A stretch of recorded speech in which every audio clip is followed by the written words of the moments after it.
ان اللہ خبیر بما تعملون، اور جو تم کرتے ہو تمہارا رب اس سے باخبر ہے۔ مت سمجھنا کہ وہ دیکھ نہیں رہا، تم کو چھٹی دے رکھی ہے تو اس کا یہ مطلب نہیں ہے کہ تم اس کی پہنچ سے باہر ہو یا اس کی نگاہوں میں نہیں ہو۔ تمہارے ایک ایک لمحے کو وہ دیکھ رہا ہے، ایک ایک ساعت کو ملاحظہ کر رہا ہے۔ بند کمرے ہوں یا مخفی غاریں، تم جہاں بھی داد عیش دو تمہارا رب تمہیں دیکھ رہا ہے۔ کالے پہاڑ کی گہری غار میں چیونٹی چلتی ہے تو اس کے ننھے اور مہین پاؤں سے سینہ سنگ پر جو لکیر بنتی ہے تمہارا رب اس کو یوں دیکھتا ہے جیسے دیوار چین کو دیکھتا ہے۔ تو کیا وہ تمہارے اعمال کو نہیں دیکھتا؟ تمہارے ایک ایک عمل کو، تمہارے ارادے کو، تمہاری آنکھوں کی خیانت کو، تمہارے دل کے ارادے کو دیکھتا ہے۔ ایک ایک چیز سے وہ آگاہ ہے۔ وَلَا تَكُونُوا كَالَّذِينَ نَسُوا اللَّهَ، اور ان لوگوں کی طرح نہ ہو جانا جنہوں نے اللہ کو بھلا دیا، غافل ہو گئے، اپنی خواہشات کی زندگی گزارنے لگے۔ یہ جہاں مٹھا اگلا کس نے ڈٹھا، آرزوؤں کے نوکر بن گئے۔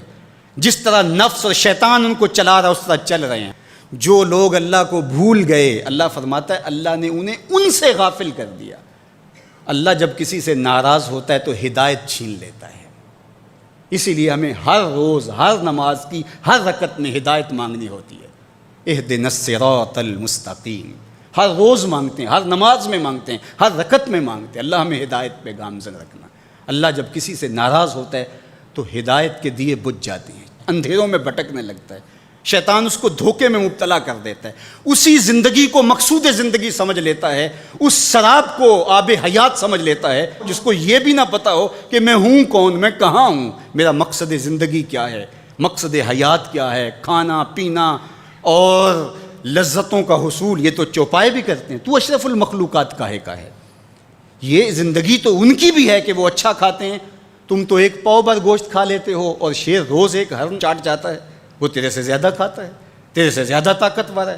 ہاتھی کا جسم تیرے سے کہیں بڑا ہے، پرندے ہواؤں میں اڑتے ہیں، مچھلی پانی کی تہوں میں اتر جاتی ہیں، عقاب کی نظروں اور بلندی پرواز کی دیکھنے والی ہوتی ہے، کرگس کہاں سے کہاں تک سونگھ لیتی ہے، ان کی قوت شامہ تیرے سے بڑی ہے، لیکن اس کے باوجود بھی افضل تو، اشرف بھی تو، اور اللہ نے اپنی نیابت کا تاج تیرے سر پہ رکھا ہے۔ تو تو مقصود ہے، تو تو مسجود الملائک ہے، فرشتوں کی پیشانی تیرے حضور جھکی ہے، تو اپنے آپ سے آشنا ہی نہیں ہے، تجھے پتہ ہی نہیں کہ تو کون ہے۔ تو خدا کو بھول کے سمجھا کہ میری زندگی آزاد ہو گئی، اب میں جو چاہوں کروں، میں خدا کا بھی انکار کر دیا، بھلا دیا اس کو۔ کہا جب خدا کو تو بھولا تو خود کو بھول گیا، زندگی کے مقصد کو تو نے فراموش کر دیا۔ اب بھٹکتا ہے ارض فلات میں، جنگل میں پڑے ہوئے خشک پتے کی طرح، جس کو ہوائیں کبھی ادھر اڑا دیتی ہیں کبھی ادھر اڑا دیتی ہیں۔ مقصد حیات کا علم نہیں ہے، خدا کو بھولنے کا یہ نتیجہ ہے جو تجھے بھگتنا پڑ رہا ہے۔ خدا آشنا ہو جا، خود آشنا ہو جائے گا، تجھے ذات سے آگہی ہو جائے گی، من کا شعور مل جائے گا، تجھے پتہ چلے گا کہ میں کون ہوں، میری زندگی کا مقصد اور مقصود کیا ہے۔ تو اگر تو ایسا نہیں کرے گا تو اللہ تجھے تیرے سے بے خبر کر، تیری ٹانگیں نہیں توڑ دی جائیں گی، تیرا رزق نہیں چھین لیا جائے گا، تیری آنکھوں سے روشنی نہیں اچکی جائے گی، تیرے کانوں کی سماعت نہیں کھینچ لی جائے گی، یہ سب کچھ ہوگا لیکن مقصد زندگی